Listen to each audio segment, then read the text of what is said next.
Here we go. We are Here we live. go. Yeah. Good Hi evening, guys. everyone, or I good got day it. if it's not evening for you. We are here today with Timo SOMERS, as you can see. Oh, wait a second. It's on the opposite side. Yeah. There we are. Hello, hello. Thanks for having me. You may know him as a guitar player, or more specifically, as the guitar player of Delain. So thank you very much for being with us. And how are you? And how are you doing in these weird times, I'd say? I'm doing good, man. I'm doing good. Not doing much, but I'm doing good. We've been touring with Delain and recording so much, and I've been doing so much stuff that I really enjoy having the rest right now. Do some mindful reflection or whatever. And yeah, but I've been doing some work for RC's guitars, and I've been doing some studio work, and yeah, that's all basically right now. I'm doing good. That's very nice. Did you have time to concentrate on yourself and your or everything outside the music during this time? Because I'm following you on Instagram and all this stuff, and so that Mhm. you got very much into physical exercises and some Yeah, personal growth stuff. yeah. I mean, I'm very insecure, so I need more muscles. So that's basically all it is. No, I was getting a little flashy, and I like a year ago, and I decided to change that. And like all my life, I've kind of been into fitness, but I was always into it for like a year, and then I didn't do it for 3 years. So Okay.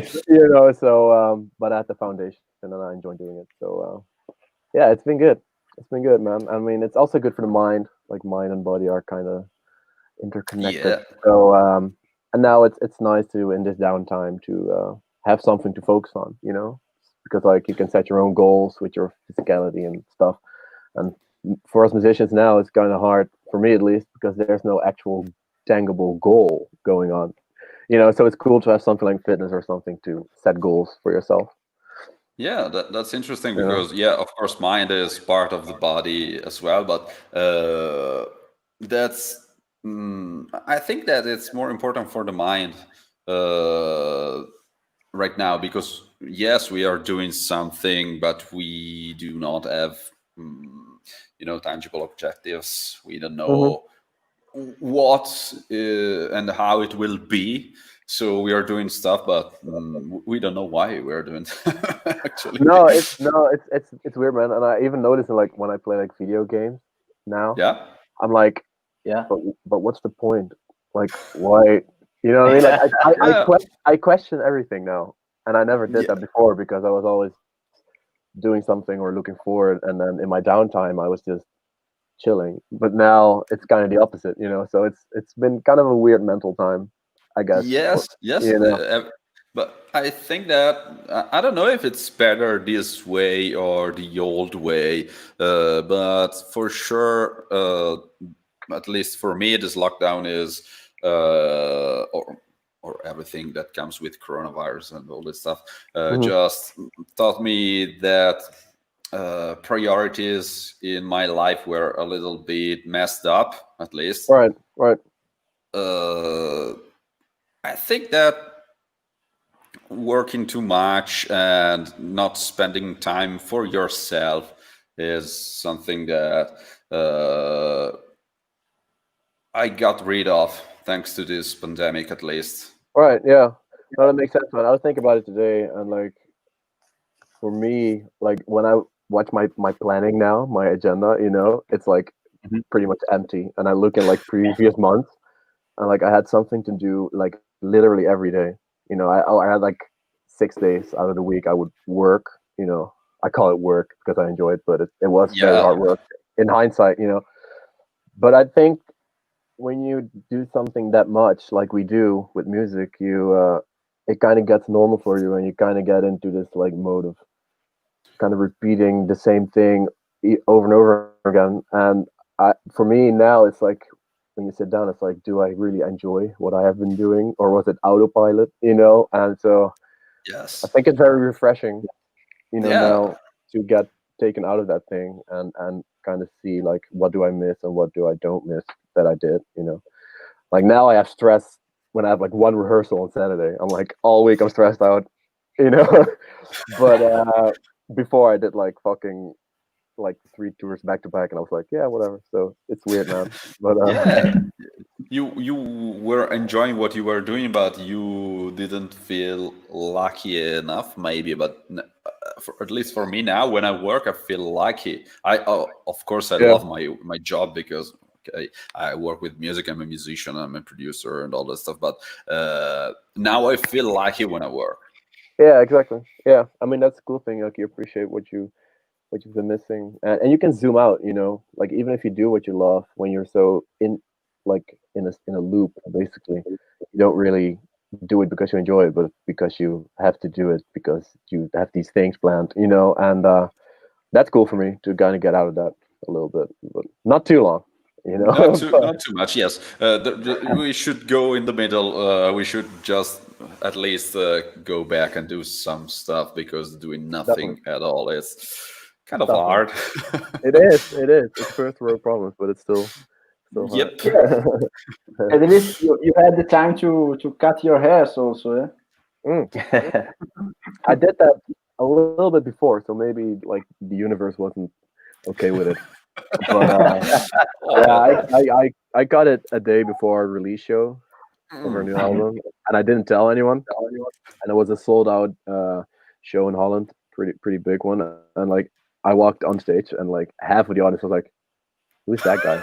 And then I started playing, and they were like, "He really sounds like Timo." But so it took some minutes, so it was cool. That was cool. Yeah. That's great. You took all the attention from the band. Oh, Yeah. That was the plan. we already have some questions from the people watching us. Yeah. Sean Medals asks, "Is Delain working on new music?" And Ravenscry, "I love the new album." Thank you very much. I didn't read the question. Thank you, Sean. Is Delain working on new music? Not right now. Actually, we're. I mean, it's kind of weird because we just released the album, and a month later, the whole thing happened. So we would have been on tour, but now we kind of took time off, and to kind of recharge. Everyone's focusing on some different things right now, so we're also not planning too much for next year still. But the album is still fresh, so if and when we play, we can still write the old album, But I'm pretty sure, like, if we did our things and we get bored, we start kind of writing some rough things over the next month. Yeah. And also because writing music is not something that happens so fast and so or on command. I mean, Right. you have to have the ideas, and if you just release an album, as we did as well, all the ideas we had in the few months before the album, the few Right. days are in the album. So Yeah, exactly. And normally you play for like a year and you kind of get bored of the stuff and then want to do new stuff. yep, You know, that's how you but write a new yeah, album. but that doesn't happen now. So I guess you're still used to the new thing. And Yep, it's still new because you're not playing it. yeah, exactly, Yeah, exactly. we will have the exact opposite problem. We will have to relearn our music. At least for me, it would be a Right, problem. right. I mean, we did one release show, so I knew the song Oh, at one point. So I'm pretty sure I'll remember it. I hope. Probably not. we Yeah. didn't. We didn't even study them because Yeah. the album was out during the lockdown. So Right. yeah. But it's gonna be cool though. It's gonna be like when you do it, it's gonna be very fresh again. So I hope so. yeah, or hard and you hate it. You don't know. I don't know. We will see. Hopefully soon. Uh, we do have a lot of comments here. Okay. Hi, everyone who's saying hi. Yeah, thank you. Okay, Hi, guys. let's start. Hi, make me like of Peter and Hi. Sheep. Yo. Hi, everyone. So you as guitar players, shall you start the questions? Yeah, what's an So- honor. Go on, Timo, Fede. Yeah. Timo, the first question is a standard question. Mhm. And, when did you start playing guitar and why? I was 12, I think. Yeah. My dad was a phenomenal guitar player. He played in Vengeance, pretty well-known band in the like late '80s. Um, so music was always like the guitar was always around me. So I didn't really pay attention to it. It's kind of like a hyperbole thing. So I just thought it was normal. And then when I was 12, a good friend of our family gave me like a CD. He burned songs on it, which then there was no Spotify. And I might get arrested for this now, but he burned a CD for me with all these Linkin Park songs and Korn songs and all this new metal stuff. And I listened to "In the End" by Linkin Park, and I was listening to that song like all day, and it drove my dad totally crazy. It was like just one night, he was like, "Do you want to learn to play it on guitar?" I was like, "Yeah, why not?" And that's the day I started, and I really didn't stop. That was the first day. But yeah, that was the first music that really grabbed my attention, which is weird because my dad was always playing guitar and music was a big thing, but I never cared for music that much until I heard that Linkin Park stuff. So yeah, and that's when I started. Yeah. It's interesting because you're the first musician that started with the actual instrument that is playing now. All the other Right. guys we asked to, they started with another instrument, usually piano Yeah. or other stuff. You started straight with the guitar. Yeah, I mean, when I was like 9 or 10, I played drums a little bit. Yeah, which is probably the same thing for every guitar player, but it wasn't like Not for me. I just like the physical thing of it, and I like doing it, but it didn't grab me as much as the guitar did when I played it. But now I actually enjoy drums sometimes even more than guitar, and so I can play a lot of instruments now, or a lot. I can play bass and stuff like that. But yeah, the guitar is the only one that really got my attention. Yeah. So your dad was your first teacher. Yeah, I mean, it's funny. He never really taught me, um, like really sat down and taught me. The first thing he said was when he saw I was serious, like, "Are you sure you want to go into the music business, my son?" So he kind of he taught me to be to don't have like a dream image of the music thing, which is very very helpful. Um, but he taught me some basic things like the scales and how to play them all over the neck. He had like these shapes for it. And that's the only thing that he really like taught me. And then like we started playing in the same band when I was 16 or 17. We did some tours in Europe, and I was playing all this like Malmsteen stuff. That was my fast period, and the band we joined, like my dad's band Vengeance. It's kind of like 80s hard rock, but the timing is very like AC/DC, and everything. And I was like, yeah, I can do that. Of course I can do that. I can play Malmsteen, twice as fast. Of course I can do it. But then my dad was like, no, you can't. You really can't. You kind of suck at all that. So he really taught me timing and groove. He was a really good funk player too, and fusion, but very, very funky. So he taught me the difference.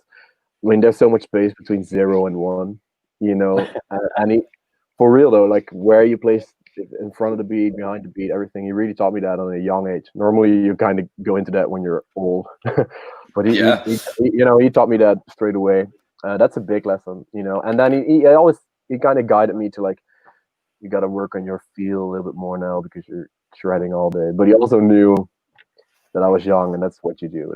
Yes, So he taught me a lot of lessons, and I like my style is like 80% him, like for sure. But it was more so listening to him when I was a baby. Even like his playing was always around me, and he has a very characteristic way of playing. So and that's now my playing. So he taught me a lot, but he never really sat down like weekly, like let's do this and that's that. He just guided me, and let me do my own thing. Yeah, and he did. I mean, he studied at the conservatory, and everything, so he knew jazz and everything. So he knew the stuff, but he didn't really push it on me, which is good, I think.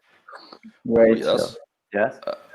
I agree because it lets you choose your own path and grow your own style. Yeah. I have to say that because we toured together, guys, with Cover and the Lotus, you were playing with them in that tour, that particular tour, and I was impressed by, of course, your technique, but you were always extremely musical. There were Right. never too many notes, which is something that I totally hate in a guitar player. I know that you Yeah. can play fast and a lot of notes, but you were choosing always the right ones. Right. And you are always extremely musical, even in the fast parts, Right. which Oh. is something that I heard in I believe three guys. You, Marcos Fogli, who is an Italian guitar player, and Yeah. Andy Timmons. All right. That's awesome, dude. Thank you. Thanks so much. Yeah, Oh, I That's agree. a I good agree. one. It's a good list. But oh, yeah, thank you, man. I mean, it's really like I don't know where it comes from, really, but like my favorite guitar player ever is Gary Moore, like all Oh, time, forever, and he's the master of that. He just sings with his guitar, and I always, even in my instrumental guitar wank bullshit, I really like to write kind of like pop songs where the guitar sings. You know what I mean? Like I don't care about licks or sections. You know, I kind of want everything to be a voice, really. And like yeah, how I approach fast things usually is either for like effect, you know, to like a shock thing, or like how a drummer really approaches fills. You know, like usually they're always kind of like structured logically with the drums. I think like my fast stuff, because like if the drums goes, you kind of want to follow that. You know what I mean? yeah, But you don't do it in yes, the middle of a story. Like a drummer doesn't do a fill in the middle of a groove. yes, So I kind of approach it like that. So it is musical how I think about it. You know what I mean? Like I try to hit like the notes need to make sense with yes. what it is, and I'm always thinking about that, and not really about licks or scales or anything. So I think it's more of like a mindset. And Andy Timmons is so good at that too. He's always telling a story, and his fast thing is just always has purpose. And Marco is the same way. And so yeah, I'm glad I Yeah, remind you of them. But yeah, yes. it's very. I try to think about that. You know, I don't enjoy the fast thing too much if it doesn't make sense. We have an interesting question from Bill. Timo, if you could put together a European G3 tour with you and two other players, who would you choose? that's a good question. Yeah. European, as in like, do it have to be European players, or can I take American players to Europe? That is the question. Hmm. Well, I don't know. Like, if I would choose whoever, I would like. I man, I don't know, man. Like Eric Gills, but I also kind of not because he kills me there. But he plays left-handed and upside down, so it's so different that it's okay. But he's very underrated and one of the best right now, I think. Um, and I would like, I don't know, maybe like Nick Johnston would be really cool, or Andy James, Mm. which is one Yeah. of my favorite modern players. Yeah. You know, and we know each other, and he's an amazing guy. So I would pick Andy James for sure because he's an awesome dude, and whatever Eric Gills or Nick Johnston. There's so many amazing players that deserve to be on there. Yeah. You know, yeah, That's great. yeah. And Uh, I Better. remember I totally agree with Faujo about your musicality. And I remember when we were in tour in France, somewhere in France, Hmm. and you were sit down alone practicing Right. without only with the guitar, and I Hmm. was walking around at distance to trying to listen what were you playing. All right. And I found at a certain time I found the courage to approach you. Oh, I think I And remember actually. Yeah. you remember? Yeah. Yeah. Yeah. And Yeah. that told you that I love what you were playing. You were sort of a bluesy taste kind of licks, Right. and Yeah. I was amazed, man. Thanks, man. Thanks. Yeah. That's like if I play guitar on a day, that's like 90% of my day. It's just sitting down and playing by myself. Lately I've been trying to, also probably back down already, but try to keep it interesting by yourself. To kind of make sense of, trying to point out chords even though they're not there. Stuff like that. I really Yeah. like that, playing by myself. But yeah, man, the bluesy thing, like I'm a blues player that totally got lost in metal. Like no joke. Like I'm a blues rock player for sure. Like every time I'm sitting outside and playing, it's really funny because a lot of people on tour, guitar players, are like, "What are you playing?" But because it's not the metal thing, it's always like this bluesy or fusiony, I guess, or thing that I play. So and normally everyone in the metal scene is just warming up with arpeggios and stuff, and I'm just doing like one note. But yeah, that's cool. That's awesome. Yeah, I try to have a style. That's important, I think. Great. That's something I envy you because I'm a bass player. I don't even have to warm up. No one is going to hear me, so that's I good. never warm up, man. I actually don't warm up either. I always warm up my voice, even though I have to like sing like three songs like backing vocals. I spend half an hour warming up my voice, but I just never warm up guitar. I don't know why. I guess the Delain thing isn't that technical, so I don't really need it. I guess if I would do like instrumental stuff for live, I would probably warm up a little bit, but Yeah, so you don't need it. That's good. I never play hard stuff, so I never need to.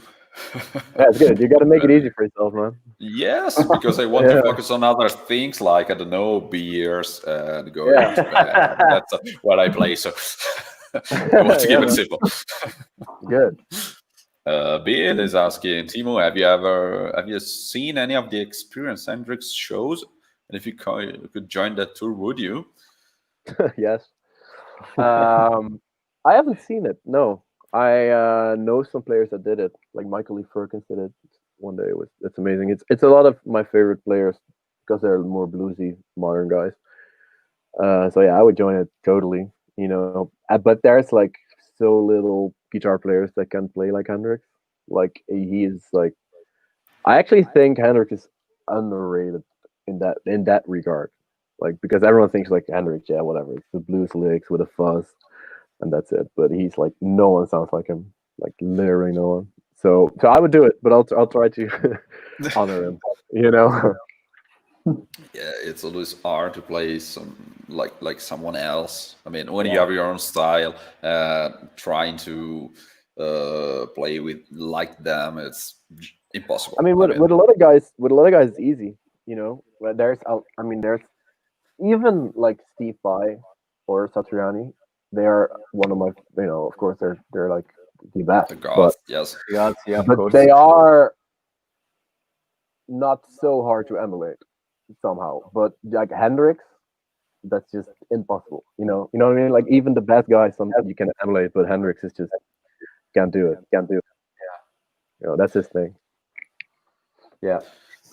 I'm not a guitar player, but I always had the feeling that Jimmy Page is one of them, one of those guys that it's really hard to play like him, almost impossible. I don't know if it's true or not. I'm asking you guys because I don't play guitar. I mean, easier than Hendrix, but not easy. Not easy at all. Yeah. And especially in that time, like the gear was so not to put it on gear, but like playing a Les Paul to a Marshall with not enough gain. That's not something that we do anymore. So you don't, you can't sound like that anymore. You know what I mean? Okay. So I think that's why the old guys are harder to emulate for sure. Too. They had a hard time, had to struggle to get it out. So when did you decide to become a professional guitarist, and what brought you to take this decision? It's funny. Like I never really thought about it, which is a weird answer, I guess. But like I never really made the decision like I'm gonna do this as a profession. Like I just started playing guitar. I was like addicted to it, like a passion and it's all I wanted to do. Mhm. But I never really sat down and like, I'm gonna do this for the rest of my life. Like I just never really thought about it. Maybe I'm just fucking stupid. But like I never really like, made that decision. I guess like at one point I like my studies after like middle school and everything, I went to a music school. So that's the only conscious decision. Like, okay, I'm not gonna study bakery or psychology. I'm gonna study music. So, but I only did that for half a year. But yeah, no, never really you know, a, a moment of I'm gonna do this. I also never had a different job, which is super spoiled. Like I'm the most lucky person on earth. Like I never even washed a car. You know what I mean? Like my story isn't like I started working in McDonald's. And I just started playing guitar when I was 12, and that's all I did ever. You know, You have to make up a story because I do. Yeah, I do. Yeah, but I just can't. I don't know. that's great. That's great. So Yeah. you never decided to be a professional musician. You just are a professional musician, and that's all you wanted to Yeah, become. maybe it's And because my you, dad was one.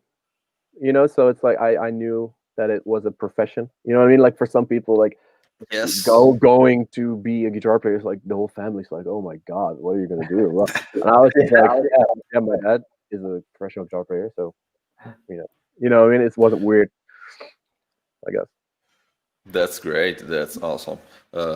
Hey Timo, when's that solo album coming out? Somebody is asking.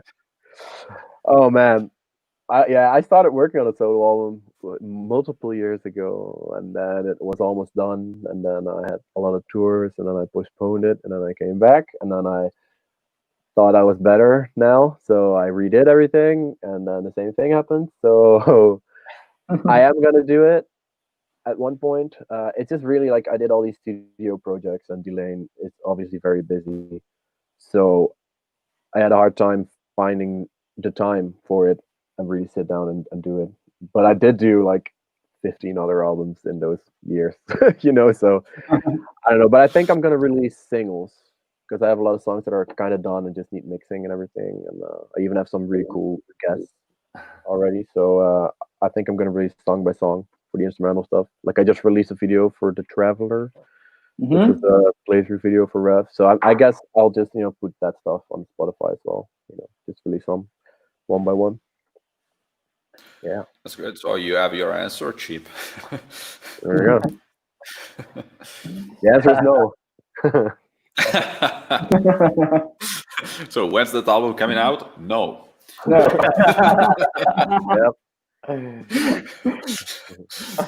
Very nice. So go on, guys. Ask him whatever. And I'm talking Okay. about. Your turn, Fede. Go on. Mature. And another question, a really funny question. What was your first guitar, and did you have any lovely memories of it? Well, since I'm like a very spoiled person, I started playing on my dad's guitars, which were very nice.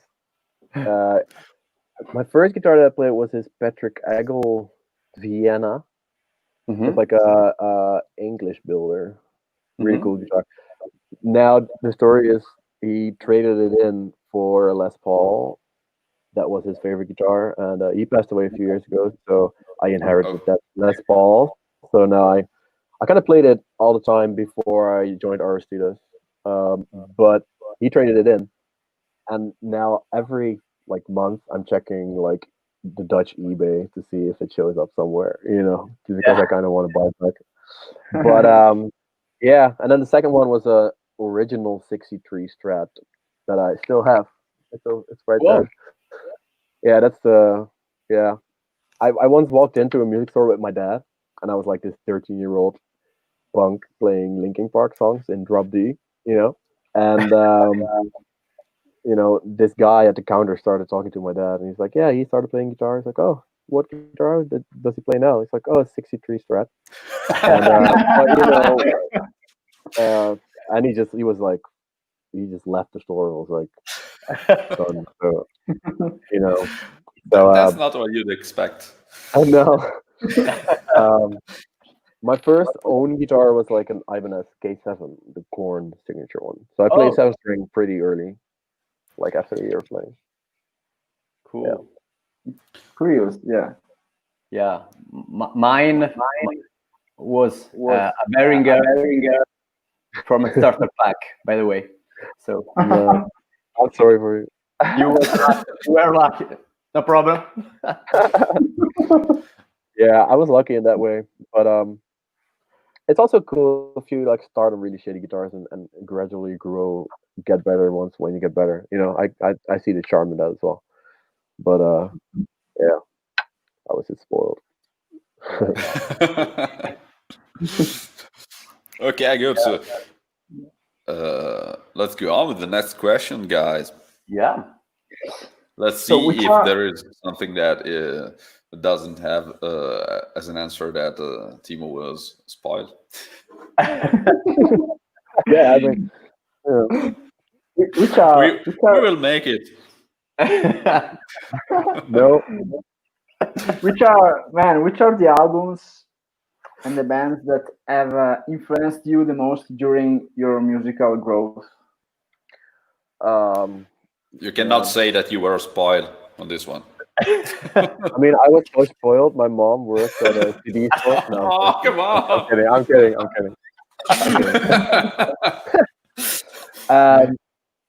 No, I mean the first Ravenscry album was really,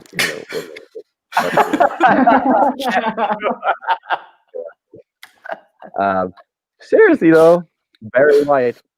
No.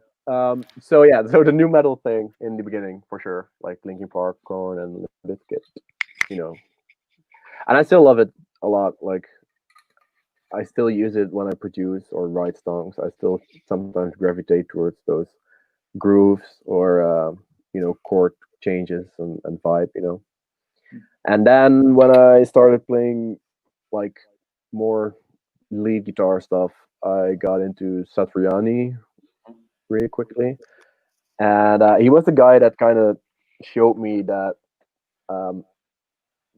instrumental guitar music can still sound like a song and you can sing with your guitar, and I really still do that. So he was a big influence in that. Then it was Gary Moore, obviously, for the feel and everything. I spent like 4 years trying to learn The Loner by Gary Moore. Like every week I just to nail that feel, and I'm very lucky because I found out, I'm very spoiled. I found out that no one in America, somehow, no one knows Gary Moore. I don't know how it is in Italy, but like in Europe, I think he was pretty big. He's like, he had, number one hit and shit like that. He was like well known. So in America, no one really, or not a lot of people know him. Really? So when I do the bands and the, the sustain thing that I do, that I totally stole from him, everyone's like, "Oh shit, what's that?" I'm just like, "Yeah, it's just Gary Moore, man." But like 80%, and but no one knows him there, so that's good for me. But then I went, then I went to Malmsteen, the more shreddy stuff, and Buckethead. He's cool. He showed me that there's no like boundaries on guitar. He did all this crazy shit. Yeah. That's very different than all the conventional stuff, So he just did whatever he wanted to do musically, which is cool. And then I went into all the blues guys and John Mayer and Eric Gills and Benny Moore and all the jazz stuff like Schofield and Aldo Meola. I'm all over the place. Like I listen to a lot of 70s funk, Michael Jackson and fusion trumpetists, like I really try, or Keith Jarrett, like the keyboard player, the piano player, the jazz guy. He's fucking amazing. So I really like to listen to a lot of things. Sometimes not even guitar music, but like trumpets in jazz or saxophone or keyboards or. But yeah, in the beginning, it's the obvious guys like Satriani, Gary Moore, and new metal. It's a strange combination, but it kind of worked. And did you ever get into classical guitar? No, like I mean, I skipped the whole campfire phase. There's a lot of, and I'm not disrespecting that because like there's a lot of people people that start out on an acoustic guitar playing the chords and everything, and I just started straight into a guitar thing and pretty quickly into lead guitar. So I'm shit on. Well, now I mean, I did a lot of sessions and even in Nashville some studio stuff acoustically, but still, I think I'm like I suck at acoustic guitar, because I skip that whole thing. Some people really play for like 2 years and can sound nicer on an acoustic guitar than I can, And but then classical's even different, So maybe I mean I could do like the lead stuff, but all the finger picking and everything, and can't do it. Shadow technique. So That's Yeah, another no, thing. it is, and I like the thing I like about guitar is that it can cry and scream. You know what I mean? And I kind of miss that in an acoustic or classical guitar. I really like the compositions, but it doesn't hit me as much emotionally, I guess. Yeah, our former bandmate Paula, he used to say that acoustic guitars and classical guitars are broken guitars. Shit. Man. Yeah. Shit. Yeah. No, to me it's like real man guitars. It's if you have real balls, you play acoustic. I need to dress up. I need like makeup with amps, and I need like easiness. Yeah. Real man thing. Acoustic guitars are too serious.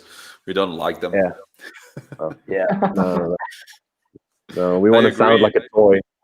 Yeah, exactly.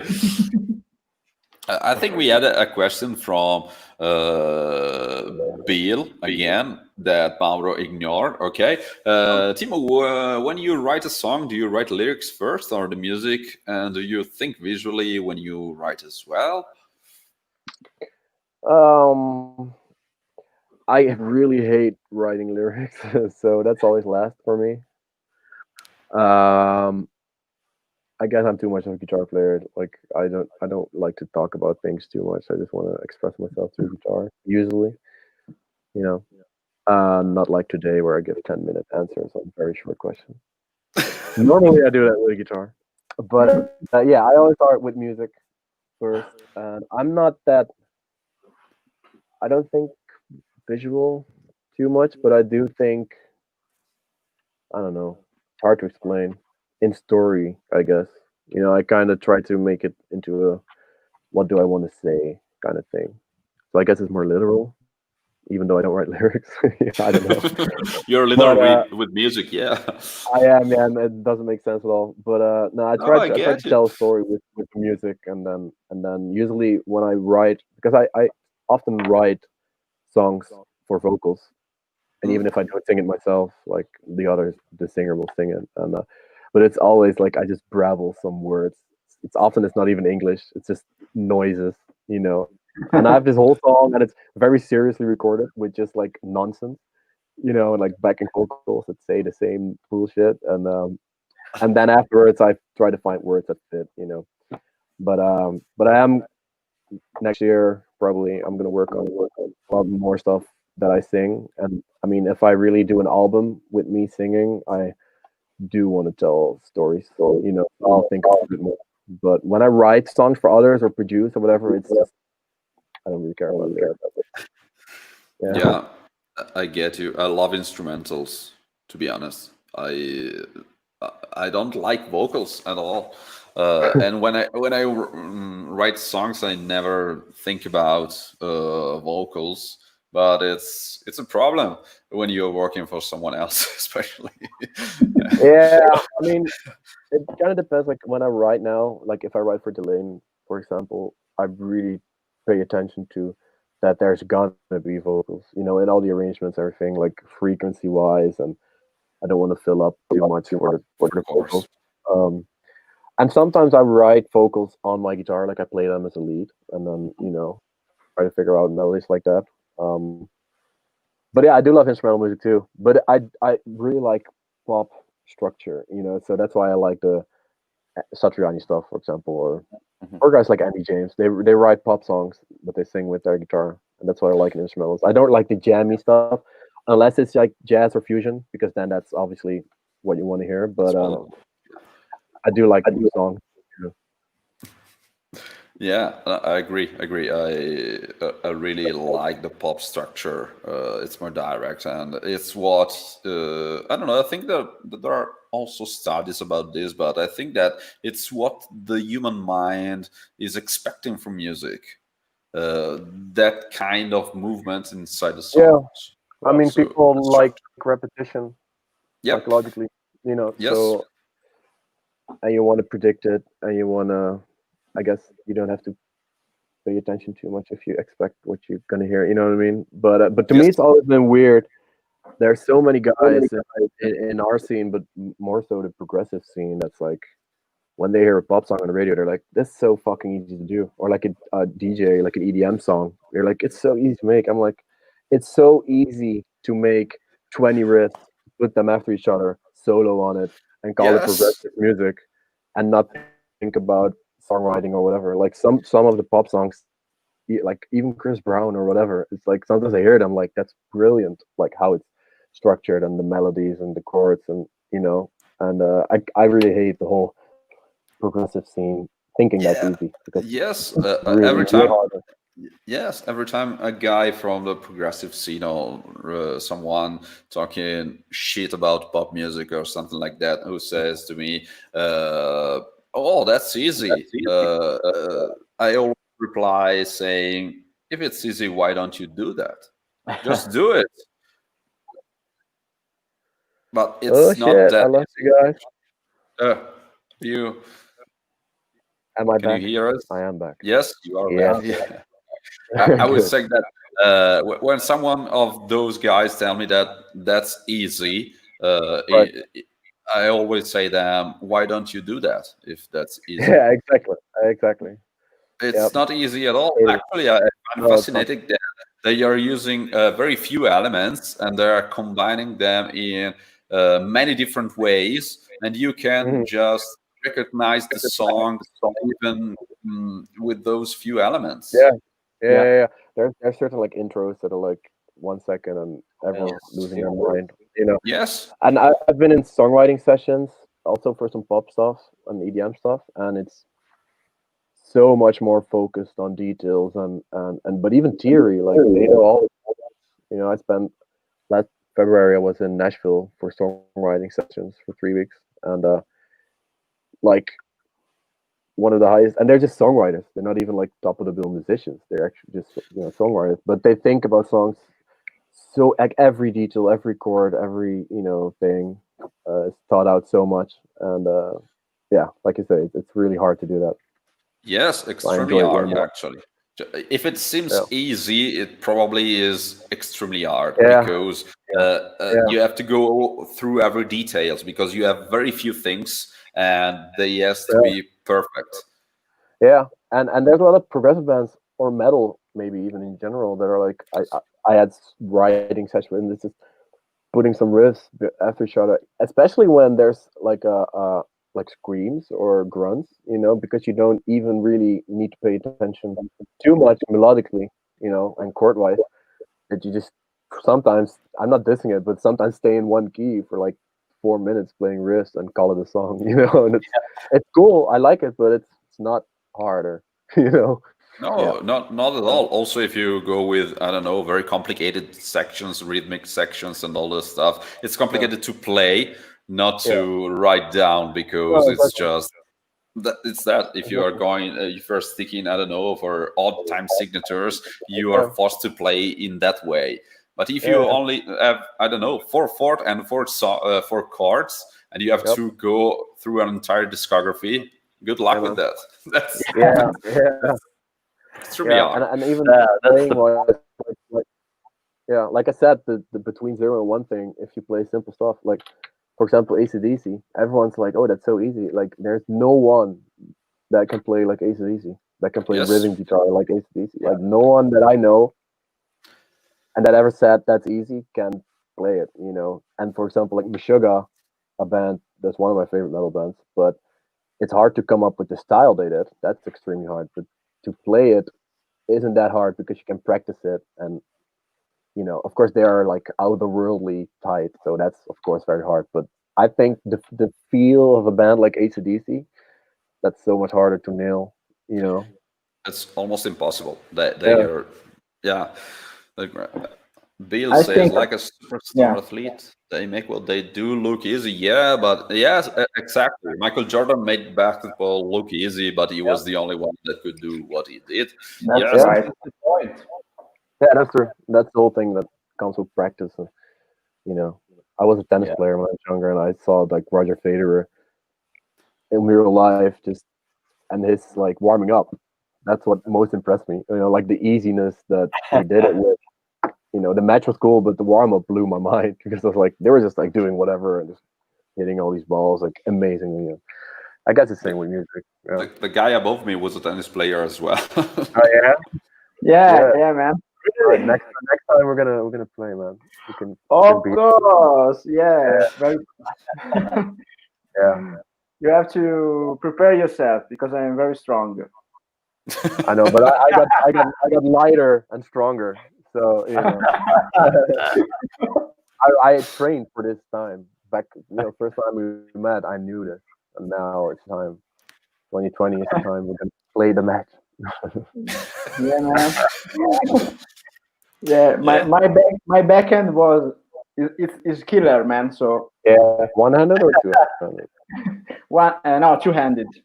Oh, see, you're in a disadvantage. Mine's one-handed. Okay, Yeah, so you're done. no, you're going down. Okay, guys, keep calm. No, it's been so long. It's been so long that I played. Yeah. But Yeah, one of for my me favorite, too.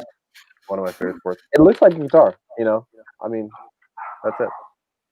Yeah, I Oh, used to take my tennis racket and play. do like Yeah, air guitar, but with the tennis racket. Good. yeah, Nice, nice. So, Mauro, your first guitar was the tennis racket. Yeah, yeah. sure. And I was good at playing the tennis racket. Really? Yeah, I played Van Halen and all. Yeah, Yeah, I was A pretty lot, good. a lot of man. strings, yes. Yeah. I'm trying to come up with a smart joke, but I can't. It's just wonderful. Oh, yeah. Can't do it. Shit. Yeah, like, I, So, Okay. let's go on, Peter. yeah. The fifth question was, which are the guitarists that have influenced your playing? But we I can, think that you already answered that. yeah, we can go on with with another question. And how did you join Delain, and how many and which albums did you release with them? I joined I don't even know what year. 2011, I think. Mhm. Yeah. Yeah, I started playing with them in 2012, but I joined them in December 2011, and so I studied at this music school, like higher education music school, for a little while, and the teacher that saw my audition, uh, I met him in the hallway, and he was like, "This band is searching for a guitar player, and I'll get you in touch with them." And he wasn't even my teacher; it was just he saw my audition the first day, and yeah, I emailed and I auditioned like I don't even know, like 4 times I think, and then I got the job. Yeah. So yeah, but it's cool. Like I didn't know really, even when I studied there, that bands are doing that. They reach out to like music schools Mhm. to find the best guys. In America it happens sometimes with the Berkeley School, of course, and everything. But yeah, this was a classic case of a school being there. Yeah. And how many hours? Yeah, I did. I played a little bit of guitar on We Are the Others because I joined when they were working on that. And Human Contradiction, I played guitar on Moonbaiters. On that one, I also arranged a little bit for the first time. And then the last one, Apocalypse and Chill, I played all the guitars and wrote quite some things and arranged a lot of things. So it kind of grew into more every album. And we did 2 live DVDs and EPs. I think, yeah. Yeah, it's been productive. That's great. So if you're going in this way, the next Delain album will be your solo album. Yes, exactly. Karin says 2011. You joined Delain in Thanks. 2011. Thanks, Mom. Yeah, it's confusing because I started playing in 2012, but yeah, it is. Yeah, almost 10 years. It is 10 years.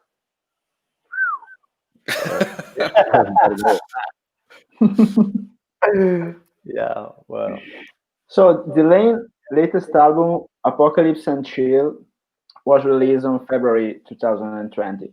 Can you tell us how the composing and recording process was? Yeah, so usually there's like a writing team of Charlotte, Martijn, and Guus, which is another guitar player that they write with. And that's really always been the case for all the albums. And then with Moonbaiters, I started arranging with them. So they write the songs, and then I would do like drum, bass, and guitar things on it, and then we go back and forth. And with Apocalypse and Chill, that was kind of the same thing, but I got the songs earlier. So when they were really rough demo wise, I did the pre-production of it basically, and then we redid some things. So I was involved a little earlier. But yeah, they came together like a couple of times and wrote the songs. I arranged them. We recorded them one by one this time. But also, yeah, so we recorded one by one, and then the mixing was done in parts as well. So we would record like 3 songs, mix them, then record the next few songs when we were back from tour, and then mix them. And the cool thing was that you can go back to the mixes and change things, even re-record stuff. We did that sometimes. So it's kind of a new way of recording, almost like the kind of like the pop thing, I guess, that you just focus on songs, have them mixed and done, and then you end up with an album. That's what we did this time. So that's Interesting. cool. Yeah, I don't know. It's hard sometimes because you have to get in the recording mode every time again, and sometimes it was kind of short notice. So like, next week we're going to record a song, and it's like, oh shit, okay, so I have to like take care of my guitar, that it's perfect set up, and set up the amps and everything. So that was the hard part, but it's really cool to do it this way. I think we paid more attention in the recording of the songs this time. That's interesting because also you were, yeah, the time between one recording and another makes the song, rest in your mind, Yeah. and then when you just listen to it again, you can notice everything that is wrong, or at least is not in the direction Exactly. it was supposed to be. Yeah, and we also played live in between, which is cool because sometimes you kind of get in the recording mode and you kind of forget what songs yeah. do when you play live. So it's cool to go straight from a tour into a recording because you kind of know what people like and respond to. So that was cool too. And I guess on this album too, like there's a few styles going on the same album, but not every song has those styles. You know what I mean? It's kind of diverse, I think, and it's probably because we just recorded it batch by batch, so it's not stuck in the same thing. The whole album, but it still sounds kind of as one thing. But I think you can definitely hear that the time between, or the ideas are fresher. I think. That's interesting. Great. I will listen to it again and keep it in mind, this thing. Yeah. It will be interesting. But by the way, my favorite song of Apocalypse and Chill is the opening track. All right. Thank you. Really? Because you did some vocal parts. I'm right. Yeah. Yeah, I really enjoy, by the way, the scream. Thank you, man. Thank you. And also, of course, your solo with some harmonies. Yeah. Yeah, it's cool. It's Great. the first song that I wrote. This Silence Is Mine for our EP before, but it was kind of like a bonus track because it was instrumental, but then Charlie did some vocals on it. So, but this one was the first song that I wrote, and it's we usually don't have that much songs when we record, so we were kind of like we wanted to do a little more songs, and I wrote this kind of with Delain in mind, and then I also wrote the vocals for it because I was going to release it for something else, and I sent it to the guys and girl, and they all liked it. So we're going to do the song, but I never really thought about doing vocals myself. I just wrote it so the singer could do whatever. And then Charlie was like, "Let's make it a duet," and that's kind of how it happened. You know. Yeah, it was a great result. And by the way, when I listened to it, I remember that I said, "Oh, is Timo screaming? Is really?" Yeah. It was a surprise, really, because I never know that you can scream. I know you are a great guitar player, but you're also I get angry sometimes. yeah. But I the feeling, I started singing to write, for other people as well, and but I never did it in a band or put out songs with it. But I did sing for a long while, So I never really thought of myself as a singer, but I guess I am kind of a singer, But it's never been my main thing or even second. So yeah, and the Scream thing, I did an album with Arrow Haze that's coming out this year or next year, and I wanted some screams on it, so I really. decided I will check out. I want. It's recorded like almost 2 years ago now, I think, but it's now being mixed or going to be mixed, and I wanted to do screams on it, so I learned it just for that, and then Delain heard it on the demo and they wanted me to scream, but I didn't anymore. I just did it for the demos, and I spent a lot of time properly learning it because I had to do it live as well, So yeah, of course. Yeah, and even now when we didn't play live for like 3 months or something, and we start playing live again, I really need to relearn how to scream, Yeah. and not Yeah. Of course. I don't do it enough to actually do it like always, but I can do a little bit for recordings if I have to. Yeah. Good. Oh, we have an interesting question from Bill again. Timo, since Joshua from Cover and the Lotus was on last week, I thought when you played with them for like 7 shows, how did you learn the set list? Really old school way. I got the songs MP3, so not single tracks, but just the album tracks, and I learned them like that. And then I think a little bit before the tour, Joshua and me went back and forth, but who plays what. So I think initially I learned like all the solos, and then we shared them, but I didn't know immediately which ones we were going to do, so I knew both of them. But and then I improvised mostly of it live, so why did I even learn it? But yeah, just listen to it, just listen to the album and doing it, and then I flew in or drove in. I don't even remember. I did 3 tours for time, I think. No. But I got in a day early, and Joshua and me had the same hotel room. We just played some riffs, and but really like there was like 1 hour, like all right, cool, we're good, and then we played the show. That's great. I could never do something like that. I really struggle when I have to learn songs from others. It's a big limit for me. I think because I blame it on the classical training because I was always. I learned to because I studied piano before bass, and I learned to read music. I can read music if you give me a score, I just play what's written in it. But I'm not used to learn and remember the parts. I cannot. Right. It's funny. Like I'm exactly the opposite. Like I know. Now I know a little bit of theory. Obviously, I know a minor for a major, but other than that, like for real, like I know the theory behind the theory. You know what I mean? I know that there's the race 7 shit like that, but I really suck at theory, and I can barely read tabs even. Like I can fucking a child song maybe I can read on a tab, but I always did everything by ear. But the funny thing is, I'm really quick now.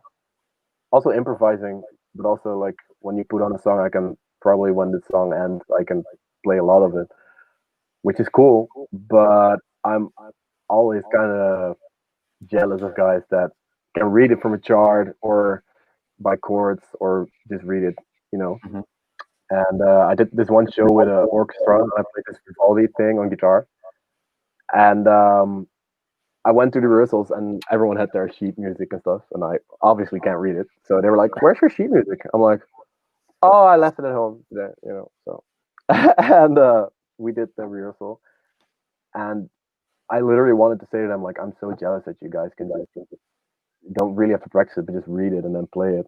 And but they, a little bit before I wanted to say that, they were like, "Oh, we're so jealous that you can just listen to it and then learn it and play it," which is kind of weird, So every side has this thing. Like I always envy people like you that can read it, and people like you always are like, "Oh, I wish I could hear it," And I guess Yeah.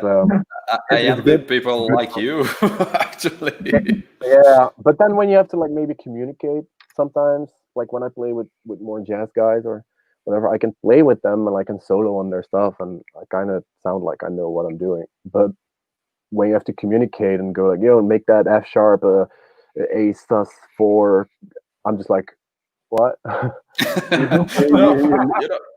Yeah, you are right, but I think that it's easier to learn these things, theory and how to read music, than to uh, mm, learn to get music by ear. If you think about I don't know, a major chord or a minor chord, you are maybe thinking how it sounds.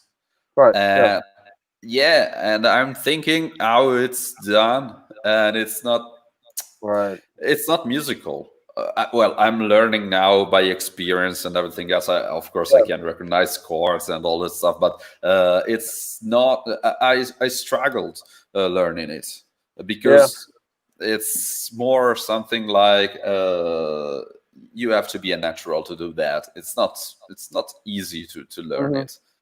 I guess it's easier, like the way I did it, when you're a young age and you kind of train your ear in a young age. Because theory you can kind of do when you're older, even though I'm way more stupid now than I was when I was younger. But I feel like I can still do that now. But really, like both ways have their up and down sides for sure. Like if I would, there's like these fusion bands that if they want me to fill in for them and I have like 1 week, that's impossible to remember, but it is possible to read. So it really depends on what you do. Yes. But I think that the approach to music is the one that Victor Putin always says, who is an amazing bass player as well. That music is, of course, a form of communication, and it's like talking. If you start at an early young age to play music and express yourself through music, it's like talking, and it's something that you learn by ear at first, like talking. You don't start learning grammar and to write, and then you start. Right.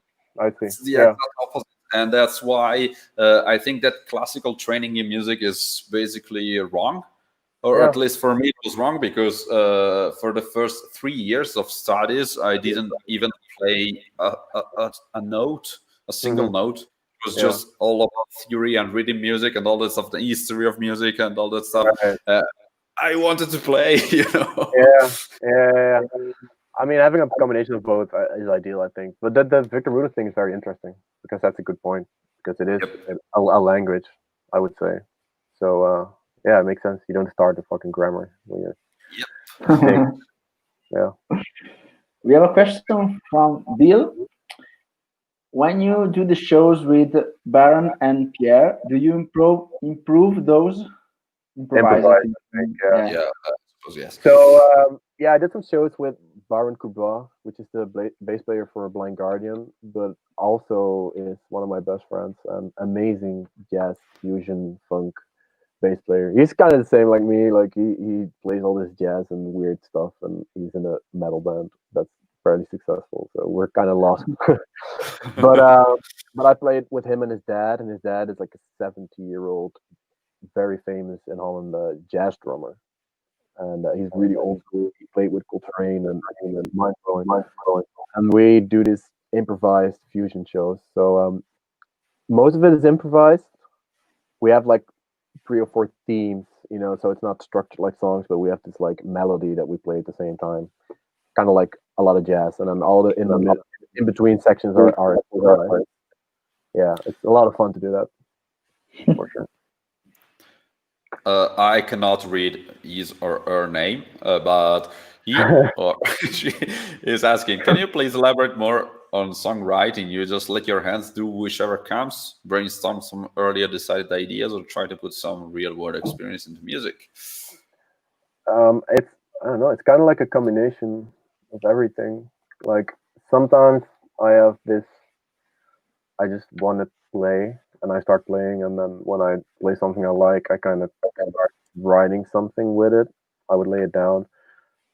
When I sit down to really write, I kind of usually start with like chords and a melody, like a rough idea of usually a chorus, like a basic idea of where the song goes, and then I the song leads me usually, so I start somewhere, either with a riff or, but mostly it's like a chord and melody idea, and then just whatever fits with that. I might get inspired to do a riff. I might get inspired to do the bridge, and I have a chorus and a bridge, and don't even have an intro or verse, and then see what's up.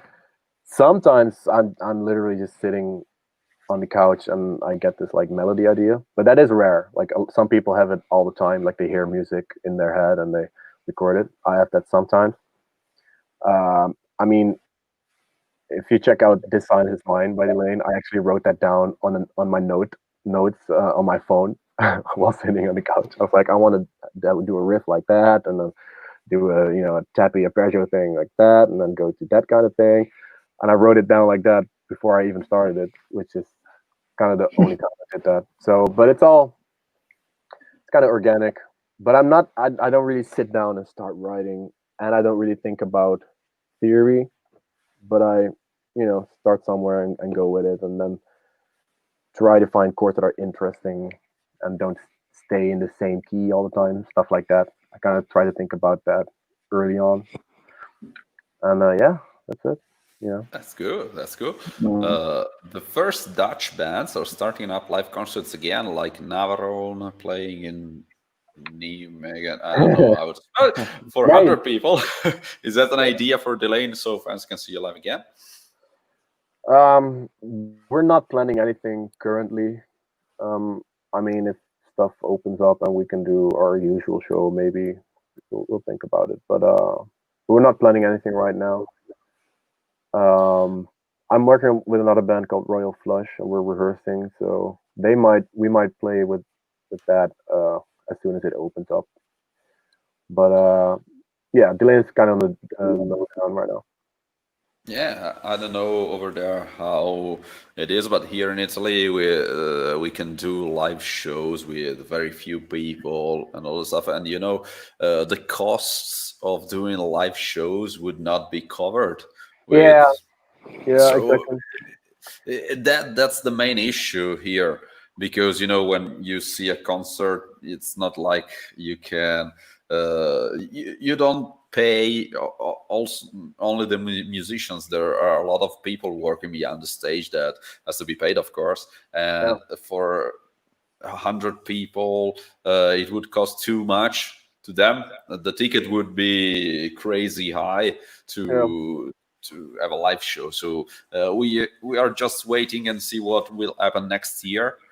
Yeah. Because also planning the shows is costly, so it's not that easy. No, and it's planning with a big risk of not doing it, and I think like if I would play like a jazz thing with Barend, you can do it in like a small cafe for like 30 people. Yeah. Or if you're one of the bigger bands in Holland, you don't care about the money that much, and you get a good fee, and you can hire a big venue with a small amount of people. But for like higher mid-level bands, kind of like Delain, that's kind of, I guess, the hardest kind of thing to get rolling, because there's costs involved, and we have like the up until 2,000 venues, so I don't know, we're still waiting. Yep. We will wait and see, but I suppose that when there will be the chance everyone will go back and do concerts and have fun. Yeah, And it's weird though because like we when we book tours, we're really aware of who plays where when we play, Mhm. or like not the competition necessarily, but kind of the competition for the tickets. And everyone's going to play at the same time now. yes, So Yeah. I really think it's going to be crazy when Yeah. like I think even if yes, people want to see live music again, there's just no way it's going to have the same ticket sales because they're going to go to their favorite band and not their 10 favorite bands.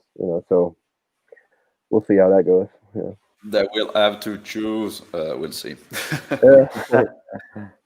Yeah, man, I have a tricky question for you because as a guitar player, every guitar solo that we wrote, it's like I don't know a child for us. I don't know if you agree with me. Yeah. Uh, Usually. and the question is, what's your favorite guitar solo ever that you wrote in your entire career? Yeah, that's hard. I know, man. I know. Honestly, I think my favorite solos are the ones where I'm in an improvisational environment and I get sometimes it sounds fucking horrible, but sometimes I'm amazed by myself when I improvise. You know what I mean? It sounds weird, but like the way I usually improvise, I just go with it. And a Okay. lot of times it's shit, so a lot of times I'm like, but when it's good, that's my favorite thing because when you write solos for albums and everything, you're thinking about it and it has to make sense. Yeah. I mean, improvising has to make sense, but those create more so like magic moments to me. So Mm. even sometimes when I'm improvising on backing tracks, I'm like, this was my favorite thing I played ever. But it is not an album. But I guess the ones that I did, I really like the Combustion solo, the intro solo for Combustion for our last album, because it started out as a live improvisational Okay. solo thing, and then on the album I kind of replayed what I did improvised live, and that solo kind of has that vibe that I mean that it sounds very free and it's not written too much. So I mean on the last track I released, the Traveler, the middle solo, I think it's pretty Mhm. cool. Um, the 1 second solo is cool because it's a very poppy solo with like Yeah. easy melodies, but also it does have the long bends, um, Yeah. and but also the little tappy lick, so it kind of has everything in like a few seconds, Yeah. and it's also a story. So I like that, but with all these things, you always have to think about the band that you're in and what you can do and can't do. I can't totally play like I would play on a Delain song usually. I have to think about the genre and everything. But when I improvise live or something, I'm in the moment. I don't give a fuck about anything. That's usually my favorite thing. So, but yeah, but the new Arrowheads album that I was talking about is gonna have, I think, my favorite playing on it so far. Yeah, I kind of like them all, but some of them are like some guest solos I did are really cool because you don't really you care about the song obviously, but you don't care about the song more than your own solo. You know what I mean? So you have a little more. You know, honestly, Guitar sometimes players. I do a guest solo and I honestly maybe didn't even listen to the whole song before. Yeah. I always do that. Like when I record it, I go back and listen to the song, and sometimes it's like, okay, that totally doesn't fit, and I start over. But so those have some cool moments. But yeah, I mean, the Combustion is cool, I guess, and my last YouTube thing was nice. That's a great answer. Yeah. Yeah. Yeah, we just skip to the solos every time when we listen to Yeah, music. yeah. Then figure out the song later if you like. Also, Bill is asking, how did Combustion come into the shows and finish off a couple Apocalypse and Chill? That's interesting. Our drummer Joey was graduating for the conservatory, and he Elaine played there, as his like ending thing, like the graduation show. And he wanted to do like a kind of like progressive thing to showcase his technique a little bit, and he wanted to write it with me, and we together we wrote a rough version of Combustion for that one show for his graduation. And we actually did. I don't know if you know this song, but I have this song called 24 Karat that's on YouTube, and we put that behind Combustion. So we played a part of Combustion and then did that. But anyway, Delain played there as well. We played there as Delain, and Martijn and the other guys were like, "Whoa, that solo song was so cool. Maybe we should do it in our set." And then we redid it a little bit, make it a little bit more song-like. We put like the chorus in it, the chorus, the melody thing, and we played it live, and then people responded to it live very well. And then Martijn wanted to put it on the album, which is pretty cool because it's kind of weird because it's an instrumental kind of guitar-driven track on a poppy symphonic metal album. So I like that he wanted to be adventurous like that, and I appreciate that. So yeah, so that's how it came to be. We played it live first, and then by accident, Delain got to it, and then we recorded it. That's great. Yeah. So you have your answer, Bill. Yes, sir. Oh, let's go on, guys. Yeah, that's one. Yeah. The next question is about your tour experience with your band, of course, Delain. And can you describe your tour experience with them? And do you have some funny stories to tell? I mean, I have a lot of funny stories that I probably cannot tell. Yeah, okay. But I mean, me and the new drummer Joey got in the weirdest situations a lot of times. I don't know. Sometimes they involve edibles, sometimes not. But yeah, we do funny stuff. But I mean, the touring experience was it's cool. Like I joined when I was 19, so and we were quite a bit smaller then. So well, we did do the nightliner tours, which is obviously nice. But we did grow to like more luxury and bigger shows.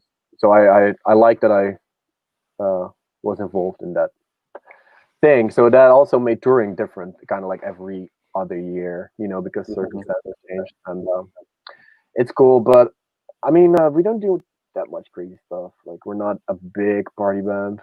We have some whiskey connoisseurs in our band, which is nice. But we really try to stay. I mean, no partying or whatever can affect our show because we are really serious about that. So I mean, I think only once in Colombia I was still drunk during sound check, but that was only once. But yeah, so we do a lot of cool stuff, but nothing too crazy. We're not like an 80s band. Those times are gone. Yeah, actually they are. Yeah. Oh yes.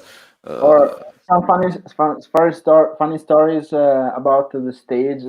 I don't know, maybe some accident that during a live.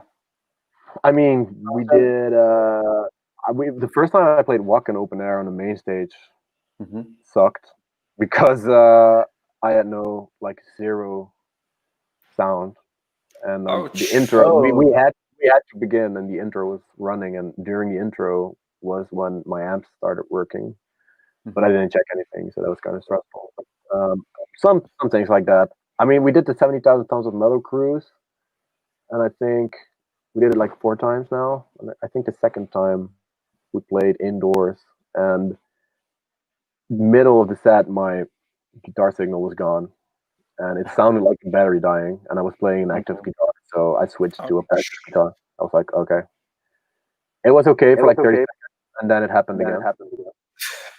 I was like, okay, that's weird. So then I, took out my pedal board, straightened it up. Like, all right, cool, this works. 1 minute later, gone. I'm like, all right. So then someone rolled on a Mesa Boogie dual rectifier on stage with a cap and shit, and I was like, all right, let's go. All right, for 2 minutes, and then gone as well. And that was the first time that I just took off my guitar and just stood there next to the stage like, all right, That's it. You know, I literally had my guitar in my hands, like everything broke. So I don't know. And Oh, That's that weird. sucks, man.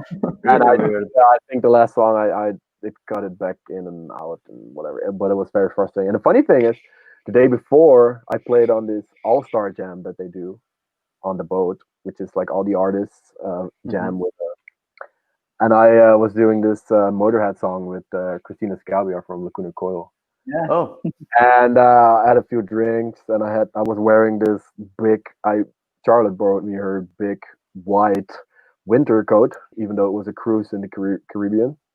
Yeah. And we did this Motorhead song, and it had an ending solo on the record, and I took that very seriously. So I started treading for like a few minutes, and everyone was very confused. And but all the bands were like, "Oh, that was so cool!" And we're gonna watch your show tomorrow, man. I was like, "Yeah, dude." And then that happened. You know, so a lot of the bands were in the audience watching me, expecting me to play guitar well, and then just everything fucking broke. So that sucked. Yeah, but the buffet was great afterwards, so it was worth it. Yeah, Wow. yeah, man. yeah, Technology. yeah. Who knows what happened? Yeah, if I played acoustic guitar, that wouldn't happen. So there you go. This is strange. Because it's already broke. Yeah, that's But were you angry when it happened, or just frustrated? both. I think I did throw with my guitar, but I don't know. I was angry, but also, I mean, I didn't stay angry for it. But during the moment, I was like, "What the fuck?" You know, it's like, Yeah, yeah. you know, yeah, it sucks. But it's just a show, you know, so it's cool. And it worked for like the first half, so people had their experience with me, and now they had it without me, and you know, they can compare. But yeah, it was alright. Cool. Oh yes. We met you as a session guitarist for Cobra and the Lotus during Prevail 2 European tour back in 2018. Yeah. And how was touring with us? Sucked. No, it was cool. It was awesome. I had a lot of fun on that tour. I don't remember what countries we all did. Was it France and did we do Italy? We did do We Italy. did. We Oh, did France, Spain, and Switzerland. Right. Yeah. We did multiple Spain. Yeah, it was cool. I liked it. It was I think my second tour with Cobra, so I kind of knew the guys already, which is cool. And I really remember being outside in the sunshine, eating nice stuff all day, and then playing. You know, so I really had a lot of fun, and I enjoyed you guys. It's cool to like tour with a more modern band like that, you know, because sometimes we kind of get lost in the not so modern bands, you know, to tour it. So it was cool to hear some like. Were you playing 8 strings already back then? You were, right? Or 7 strings still? No, always 8 and Always 7. 8, yeah. Depending on the song, yes. Yeah, so that was cool. So I saw an 8 string. I was like, that's cool. Yeah. So you saw us with the 8 strings guitar, and then now you have it. Yeah, no, I mean, Delain is all 7 string, really, but for some songs we tuned down to drop G because we're 1 step down. And I was too lazy. I was like, I mean, Aristides was making the 8 string, introducing it, and I was like, I don't want to drop down, so I just want to play it. So give me an 8 string. Okay. And I got the 8 string. It's really nice. And but live, I sometimes double some. Like an octave below some stuff, you know. I don't use it that much really, but sometimes I just put an octave beneath chords. Especially now I'm alone. Like it's cool to fasten it up and sometimes shock people with how low it is. But yeah, it's cool. But mainly it's kind of 7 string and I just ignore the 8 string most of the time. To be honest. Oh, Yeah, I love guitar players with 8 strings. It makes No. it easier for us bass players to stay in your range, guys. True. It is true. It's hard, man. I don't even want to be in a rage. I want to be up all the time. You know, I want to fucking I agree. yeah. Yeah. Timo, when is the last time you went bowling? That was so fun. Be last. I can't remember. I think it was my family-in-law, which is very rock star. I lost. Too. Yeah. A few months ago, Bill. I lost a few months ago. I sucked. Yeah. Oh gosh. Yeah, we can talk about maybe other projects you have. Yeah. So if you wanna talk a little bit about that. So I'm rehearsing right now with a band called Royal Flush, and it's a band with the ex-singer, the original singer for Vandenberg. I don't know if you know them at all. Pretty big, cool band in the '80s. Burning Heart is their biggest single. But that singer, and we're doing kind of like a '70s, '80s hard rock thing, but a little bit progressive. So I'm rehearsing with them to do live shows. Then Arrow Haze is the modern metal meets Pink Floyd kind of record that I was working on, and it's gonna be mixed. What I heard is thing done. And Carthagots is one of my other bands. I produced their last album, Monster in Me, and play guitar on it. And I think we're gonna do some more shows later this year as well. Cool. And I have an upcoming album with The X, which is an EDM meets guitar thing. It's kind of like R&B, Nice. some hip hop, EDM, but a lot of guitars on it. And together with one of my best friends, and it's really cool. We have really cool songwriters and singers from LA, and it really sounds like that pop thing. But I put a lot of guitars in, and we make it musical. Sometimes there's real drums and everything. So that'll be out this summer, I think. Yeah. Cool. I can't wait for it. I'm very curious because I like EDM and I like guitars as well. I'm curious.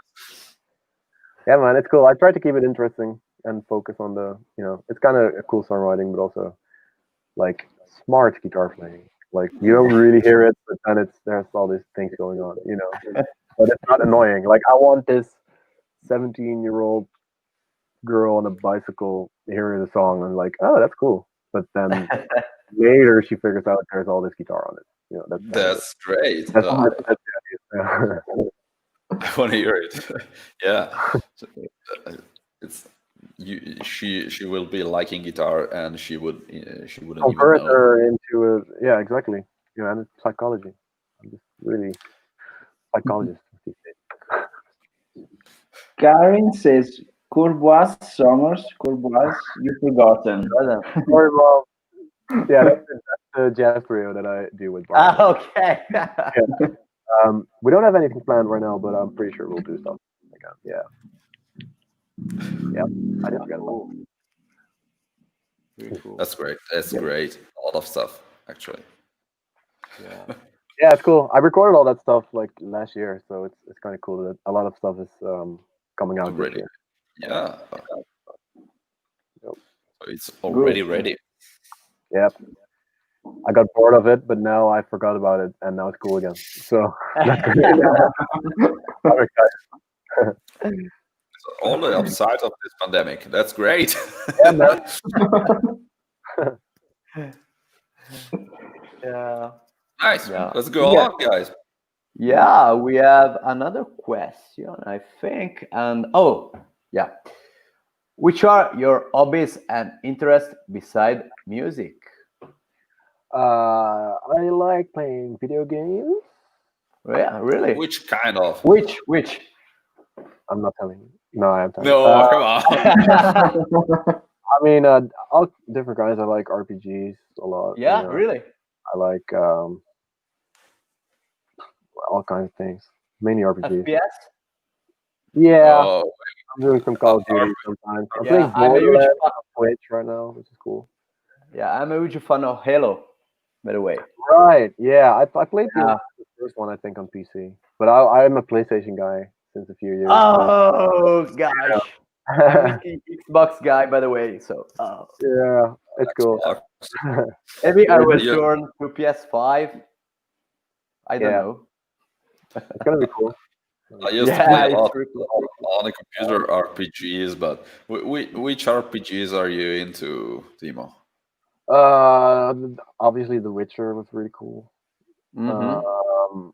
I'm playing Divinity Original Sin 2 now, but that's a little hardcore for me. I was super into it, and then there was some of these quests that you have to be fucking like insanely smart to figure out by yourself. Because like Okay. I couldn't figure it out, and I checked the walkthrough in it, and I was like, "How are you gonna talk with that mouse? You have to be an elf. Oh, you have to, well, at the beginning of this fucking game, you have to decide I'm an elf, and you want a talent so you can talk with pets. Then you find this mouse, then you talk with it. Then there's a 50% chance that your intelligence is high enough to have him answer this. And then you find this key that fits on this thing on 3 maps away, and then a hidden door with a lever somewhere that you can see when you're in. How can you figure that out without the walkthrough? Who knows? I was like, so I got a little discouraged. So, Okay. but I did really enjoy it. You know, I like Diablo back today, but Oh, Oh, Diablo. come on. Yeah. you know, That's awesome. yeah. And Did Zelda you is my start? Yeah. Did you start with the PS1? I started with the Nintendo 64. Was my first- Really? Yeah, me too. You can, man. yeah, and then It was so great, by the way. It it was was a so great good. console. Great game. Yeah. What? Which game that you have? Which Ocarina games? of Time is the best. Yeah. You know, Majora's Mask is cool. Mario, of course. Okay. Mario, of course. Yeah. I'm thinking of I'm thinking of songs that are not are games that are not obvious. Shadow Man, was that Nintendo 64? Oh yeah. I think so. Yeah. That's cool. Yeah. You know, they're all cool. It was the I- first era of like deep gameplay, I think, a little bit. Yeah. That kind of era. So that's cool. And then I went PlayStation 2, and then Mhm. PC, and then PlayStation 4. By the way, I never returning. Yeah, what? faded that enthusiast about something. Yeah, Yeah. Yeah. No, just it's only a little thing. Yeah, guitar. returning to Nintendo 64. I think I was the only guy in Italy to have South Park game. I never played it either. Yeah, So, yeah. it was a totally. It was so great, by the way. I like when you're that age too, that you don't care about reviews.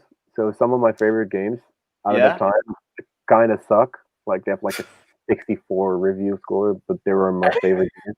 You know what I mean? Now I'm older. I check the reviews before, and if it's lower than an 80, I don't even care Yeah. about it. So I like when you were younger, you play these random games that kind of suck. Yes. Yeah, Really enjoyed it, you know? Actually, I used to watch the reviews, and I wanted to play mainly the worst games because I was curious, and wasn't able to get such a lower score, so it was fun. Some of them were extremely terrible. It was fun. Yeah, man. It's the same with movies. A lot of the best ones are. yeah. Yeah, it should be a genre: trash video games. Yeah, It could- Yeah. Triple So A. we have to set up a tennis match and a gaming night. Yeah. Why not? All while being drunk. That's Yeah. cool. Yeah, let's do it. Yeah, we can. Let's do it. Definitely. I think I can enter Italy now. Maybe.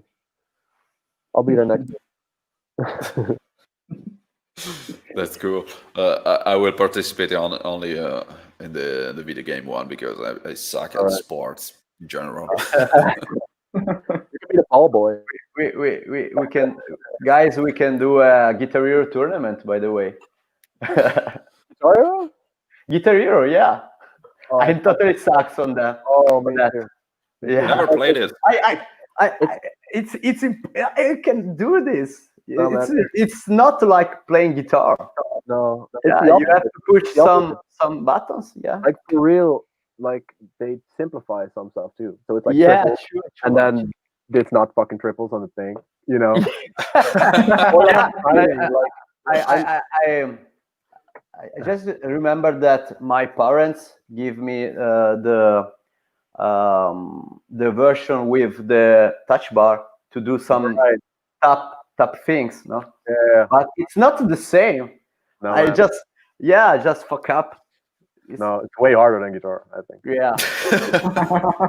Timing is weird because I'm pretty lazy with my timing. Like I like playing behind. Yeah, time. and So there is on also guitar, you have to be way. yeah. So yeah.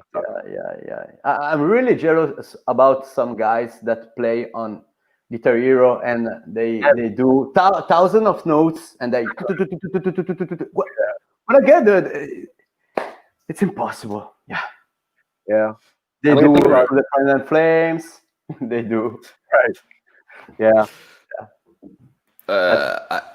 I think I remember a South Park episode about about Guitar Hero. It was great. Yeah, it was everything like. Yeah. It was. They were playing unplugged Guitar Hero, and it was fantastic. Yeah. There was another episode of I think World of Warcraft. Yeah, I know that one. Yeah, that one's very cool. That's very extreme as well. where everyone get fat and Yeah, and they call mom if they have to. yeah. I like that. I Yeah, love that show. Mom. Yeah. I remember that episode. It was so funny. Yeah, I was like that when I played World of Warcraft. Yeah. Yeah, that's the problem about the RPGs. They tend to zero out your social activity. I played back in time Ultima Online.